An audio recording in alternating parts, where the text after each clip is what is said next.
চাঁদ দিন একটা বড় করে একটা প্রোগ্রাম করবো, ভিডিও করবা, আমি ধরো ইন্টারভিউ এর মতো গরু এক একটা দেখাবো, কি বলো? কি রে তুই বুঝছো কই দিক থেকে? নিচে নামা, নিচে নামা, ও রাগ করে কেন বসে আছে? ও খাওয়া গরুকে রাগ করছে।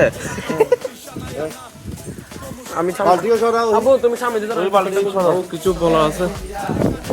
আলহামদুলিল্লাহ, আল্লাহর অশেষ রহমতে আমরা আমাদের গরু কিনে ফেলছি। হ্যাঁ, তিনজন।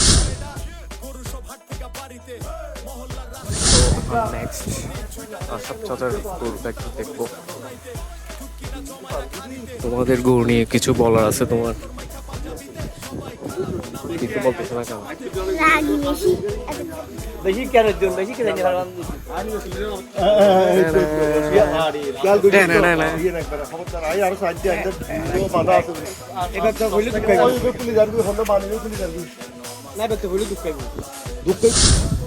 আজকে একটা গরুর বদলে একটা কুকুর নিয়ে আসছি আমরা, একদম 50, খুব রেয়ার কুকুর। আমরা এগুলো যারা চাইনিজ তাদের জন্য দিতে রাজি আছি, দরদাম করা যাবে, খুব কম দাম দরদাম করা যাবে। আপনারা যদি চান এখনো কল দিতে পারবেন বা 5 ব্যাগে চাইতে পারবেন।